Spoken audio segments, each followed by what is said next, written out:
Salve, salve meu aluno, salve, salve minha aluna implacável. Como é que você tá aí? Tudo bem? Tudo certo? Professor Tiago aqui pra gente falar hoje no nosso segundo encontro do quê? Do Esquenta para a Guarda Municipal de Guaratuba. É o Esquenta Guarda Municipal de Guaratuba 2, a missão.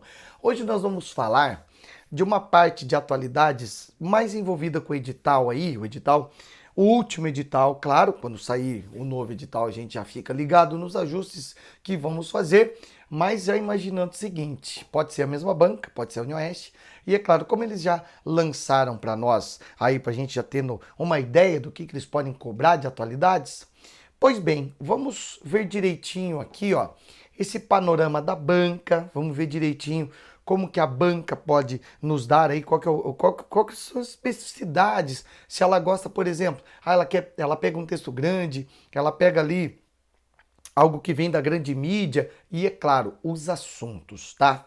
Sei que, claro, é difícil saber dizer assim exatamente, olha, qual assunto que eles vão pegar. Então, agora é só um esquenta.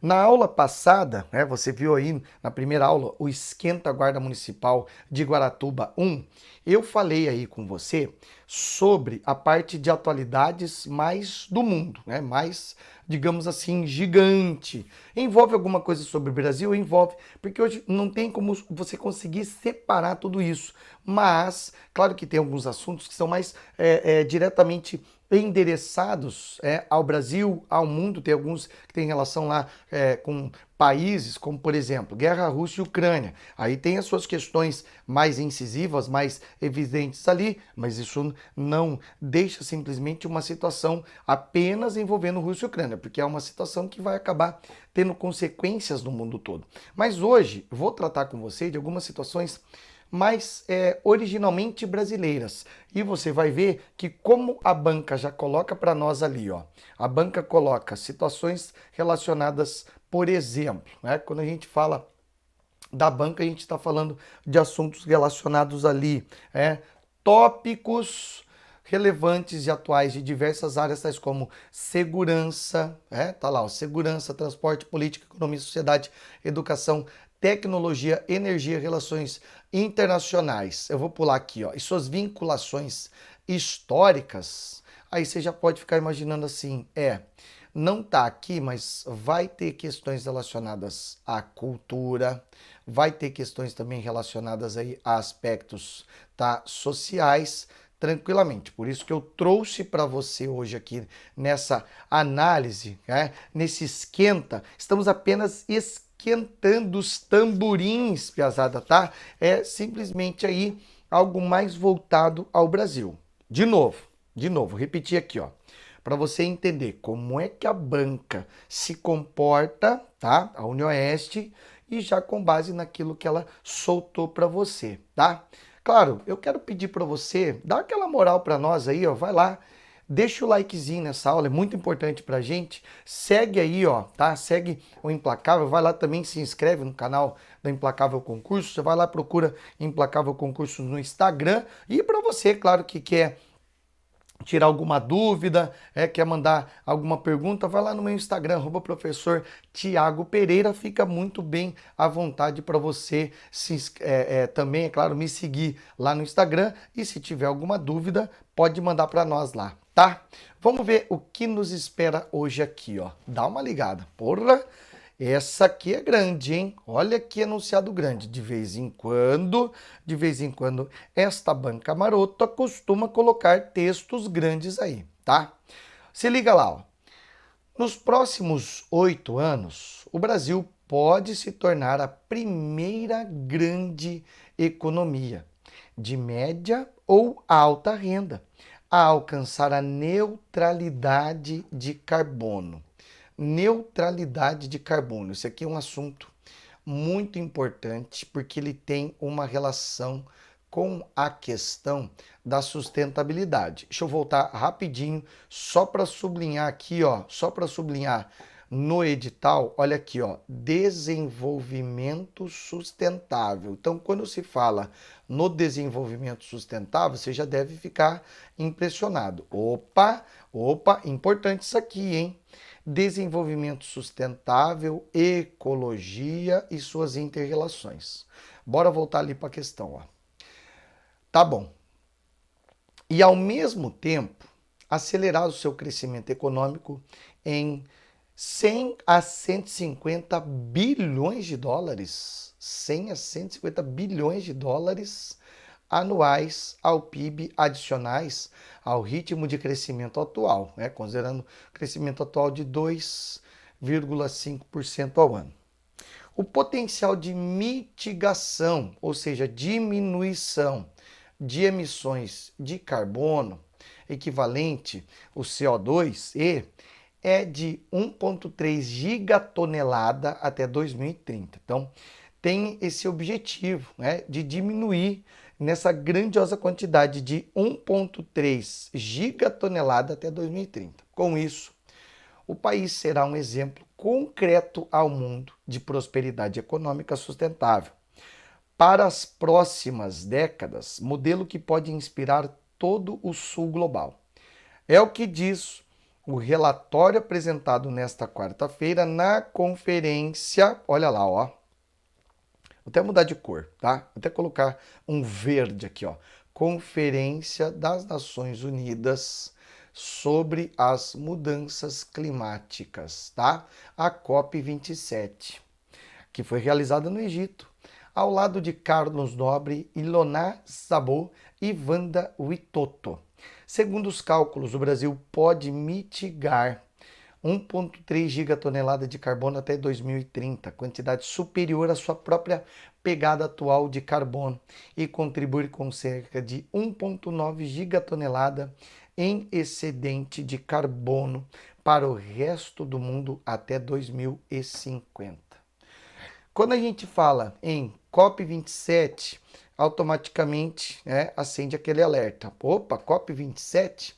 Será que, né, tem mais alguma coisa a ser discutida nisso? Opa, a gente sabe que COP27 discutiu aqui a possibilidade de se criar um fundo, principalmente para quê? Para ajudar os países em desenvolvimento a ampliar as políticas ambientais, principalmente em relação àquilo que pode afetar não apenas os países em desenvolvimento, mas também as grandes potências. Engraçado que são geralmente as grandes potências quem mais polui, né? Com essa medida que você viu ali, o Brasil, que é um país em desenvolvimento, contribuiria muito para essa diminuição significativa da emissão de carbono, seja através, por exemplo, da redução da queima de combustíveis fósseis ou alguma outra fonte de emissão de carbono, que o Brasil, hipoteticamente, em questão aí de 7 anos, reduziria significativamente, tá? Agora, voltando para a questão, depois desse longo enunciado, olha o comando da questão. No panorama econômico apresentado, a economia brasileira tende a. Então, isso aqui, ó, tá? Esse trecho aqui, todo esse texto aqui, ele está relacionado a quê? Isso aqui é um panorama econômico, tá? Considerando o quê? Que o Brasil diminuindo, né? O Brasil diminuindo em 1,3 gigatonelada de emissão de carbono até 2030, consegue aumentar, consegue ter ali, ó, de crescimento econômico em entre 100 a 150 bilhões de dólares por ano ao PIB. Caramba!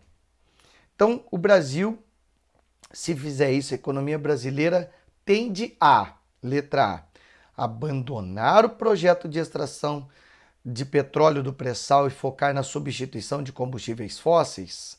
Não é o que está apresentado ali nesse texto. Nesse texto aqui tem alguma coisa que fala em abandonar o pré-sal? Não. Então a letra B. Substituir a produção de commodities em prol de matrizes energéticas limpas também não fala de substituir. Agora, olha só um pouquinho aqui para mim. Você vê a malandragem do comando da questão? É aquilo que geralmente você fala assim, é pegadinha, Thiago. É pegadinha. Porque o enunciado ali, ó, ele é bem claro, ele é bem específico. No panorama do crescimento econômico apresentado A economia brasileira tende a quê? O que está falando? Tem alguma coisa aqui relacionada a substituir a produção de commodities? Tá falando alguma coisa? Ah, então nós vamos ter que substituir o quê? Produção de tudo quanto é commodity. Tá falando alguma coisa? Não.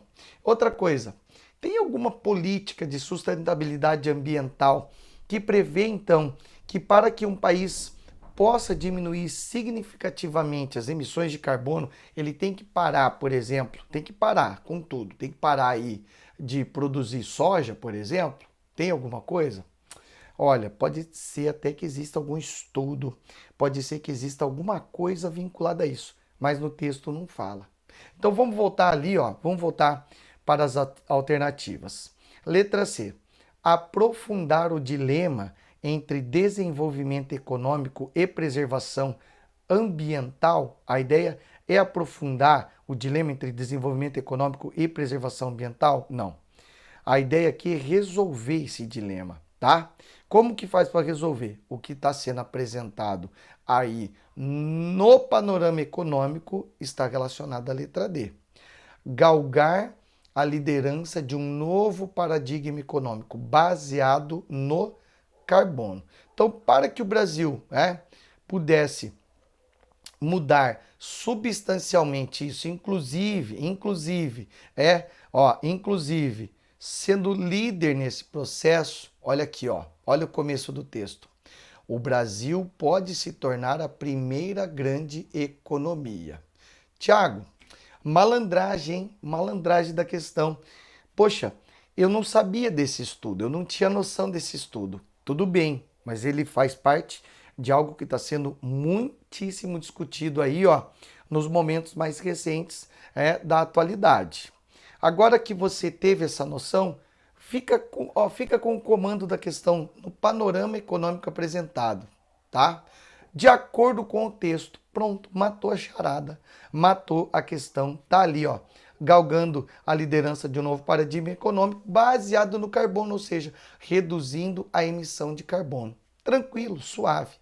E a letra E? Só para desencargo de consciência.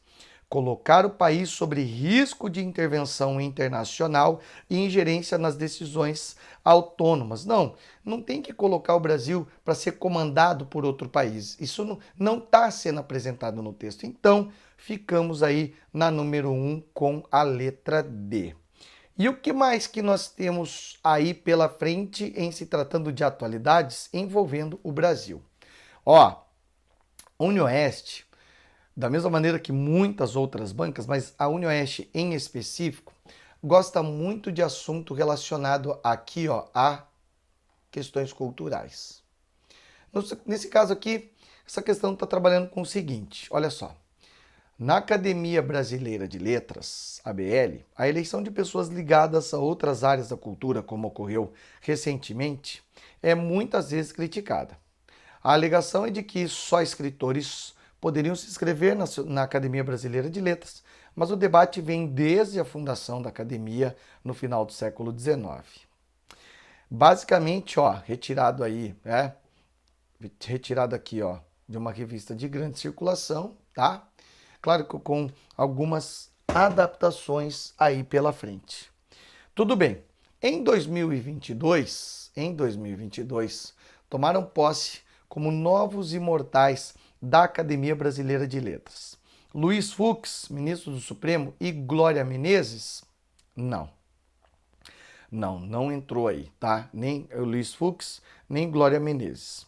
Chico Buarque de Holanda e Drauzio Varela, olha, depois que entrou um brother dele da música, aí você já deve estar vendo o nome do brother dele um pouco mais abaixo, você deve pensar, com certeza, esse aqui merecia? Merecia, tá? Pela grande quantidade e qualidade de suas músicas publicadas. Drauzio Varela, o doutor Drauzio Varela, não entrou na Academia Brasileira de Letras. Então é a letra C, então Caetano Veloso. Não foi Caetano Veloso. Ainda não. Fernando Henrique Cardoso, importante sociólogo, ex-presidente do Brasil? Não foi FHC. Foi quem? A atriz Fernanda Montenegro e o cantor e compositor Gilberto Gil. Eles acabaram se tornando, então, os novos imortais. E chama atenção principalmente por conta dessa discussão, né? Poxa, para fazer parte da Academia Brasileira de Letras, não tem que ser escritor? Não. Nesse caso ali, não. Chico Buarque tá cogitado, é claro, para assumir uma nova vaga como imortal. Ele, é claro, e mais uma grande quantidade de outras figuras importantes que deram importantíssimas contribuições aí para a música no Brasil, tá? Sebastião Salgado, o famoso fotógrafo, e Fernando Moraes, o escritor, não, esses dois ainda não fizeram parte desta lista, não pelo menos em 2022. Tranquilo? Ficou ligado aí, né? Questões relacionadas a elementos culturais, tá? Outra coisa que, querendo ou não, muitas e muitas vezes as bancas acabam colocando, em se tratando de cultura brasileira, aquelas pessoas que infelizmente nos deixam, né? Aquelas pessoas que são extremamente importantes no mundo da cultura, no universo da cultura, mas que acabam então falecendo. A gente sabe que no ano passado, famoso Jô Soares, foi lá no seu lugarzinho no céu, a cantora Gal Costa também, o tremendão Erasmo Carlos, tá? E agora a gente fica naquela assim nesse ano, né? Poxa vida, a gente não quer que essas pessoas vão, mas chega um momento, é claro, que estão aí, já viveram tudo que tinha que viver e acaba acontecendo de que eles então acabam indo dessa para melhor, tá? Imagino que nesse ano quem vai chamar muito atenção, é claro, por estar lutando contra um câncer, mas por ter lançado aí um material de grande qualidade aí em 2023, é a cantora e compositora Rita Lee. Vamos acompanhar, é claro, os passos importantíssimos de Rita Lee nesse ano, pelo amor de Deus. Você vai falar, caramba, o Thiago tá falando que a Rita Lee vai morrer, meu Deus. Não, pelo amor de Deus, bate na madeira, não de jeito nenhum. Mas ela tem lutado, tem, é claro, travado uma guerra aí contra o câncer, mas tá se dando bem, graças a Deus, e vai continuar aí durante muito tempo com a gente, tá? Que mais, Thiago? Olha lá. Economia e Brasil. Agora eu quero ver, hein? Agora eu quero ver o que vai dar. Olha lá. O Ministério da Economia informou nesta segunda-feira, 3 de janeiro de 2022, que a balança comercial brasileira registrou superávit de 61 bilhões em 2021. Valor abaixo do previsto pelo governo. Ficou abaixo, sim, mas já é o quê? Já é superávit, tá? Aí a questão traz para nós aqui uma aulinha básica do que é superávit. O que eles colocam aqui? Ó, o superávit é registrado... vamos voltar aqui. O superávit é registrado quando as exportações... Espera lá, deixa eu só trocar a cor do marca-texto. Aí.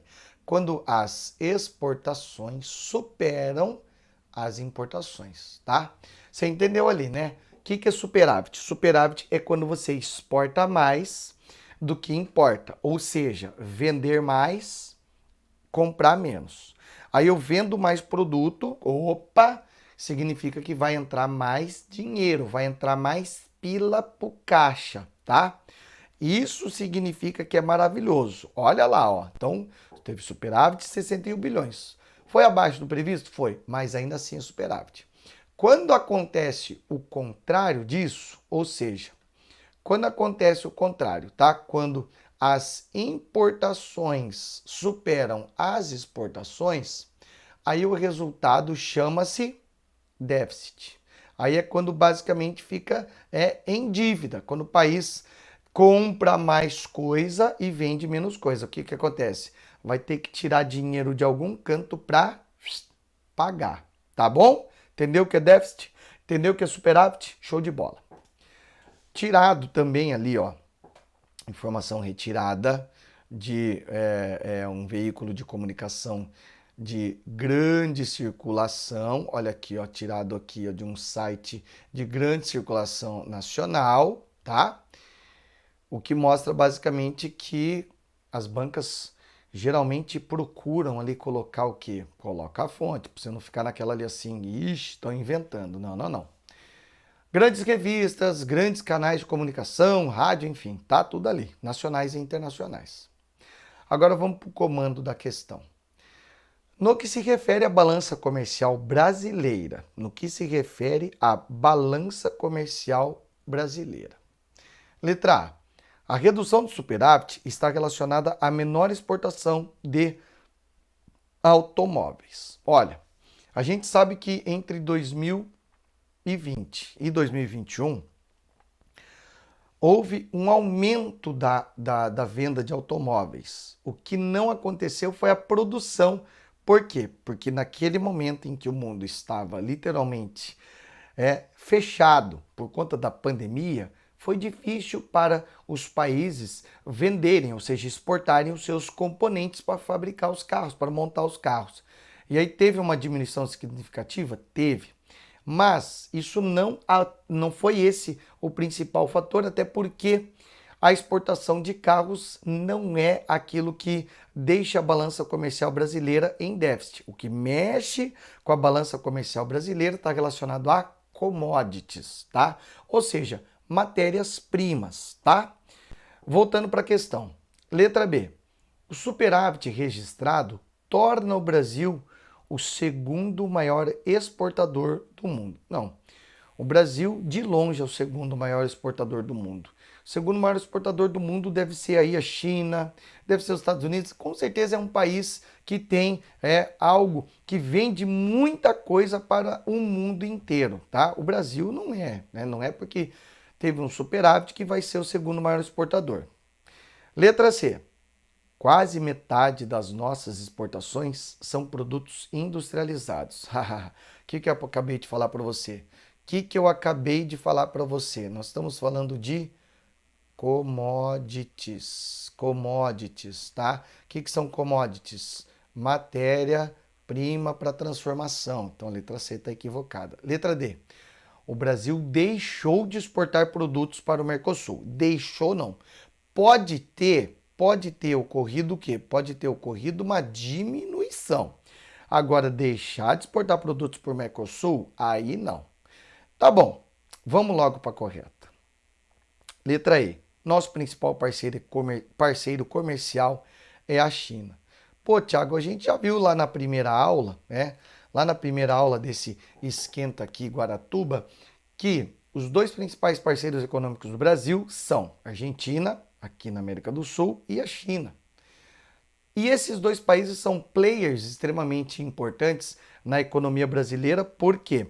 Porque o Brasil vende, o Brasil exporta muito para a China. Compra coisa da China? Compra pra caramba. Mas vende também.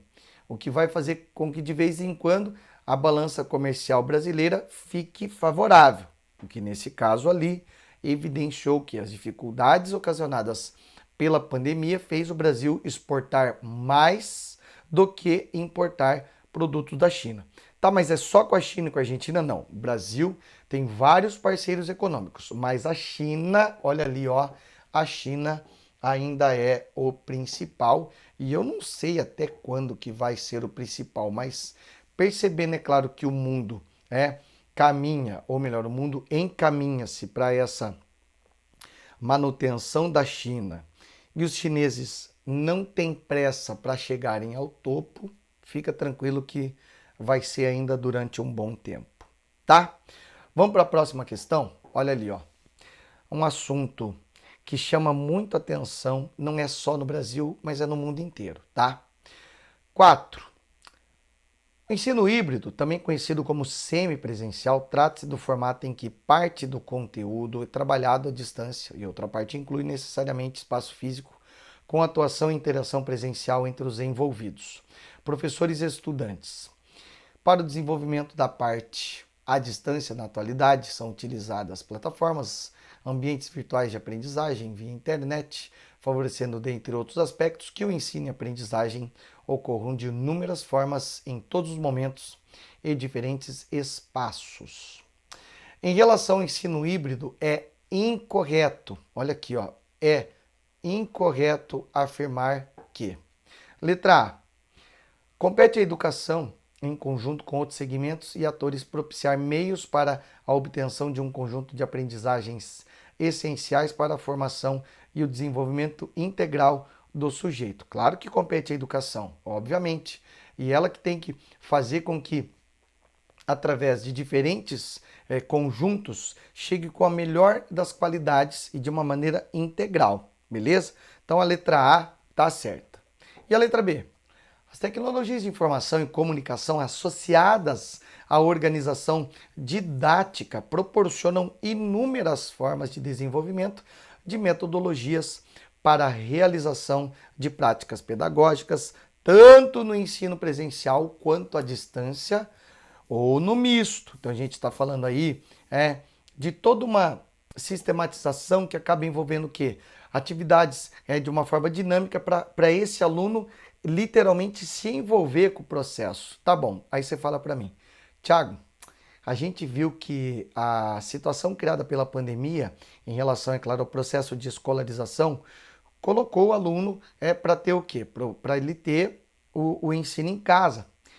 E aí, é claro, como foi a qualidade disso tudo? A gente sabe que daquela gama de pessoas que conseguiu ter acesso, porque tinha ali um equipamento, que tinha como assistir aula, não foi tão bem aproveitado. E o que vai demonstrar o quê? Pois é, tem alguns níveis, na educação básica, por exemplo, a gente está falando do quê?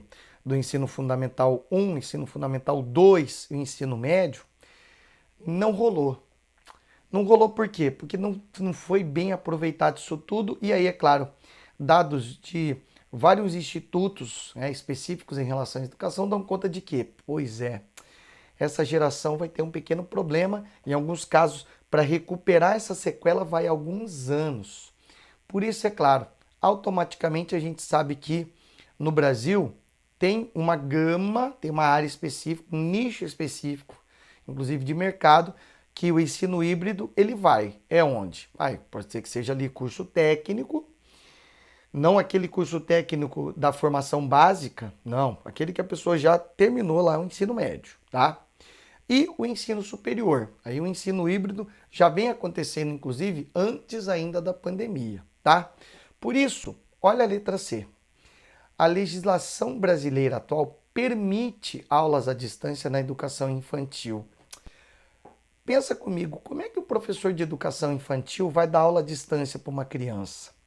Se a educação infantil precisa ter esse contato. Aí você fala assim para mim, putz, eu não preciso nesse caso nem ter filho para imaginar quão difícil é a atuação de um profissional da educação na educação infantil ali, naquilo que a gente sabe que é o quê?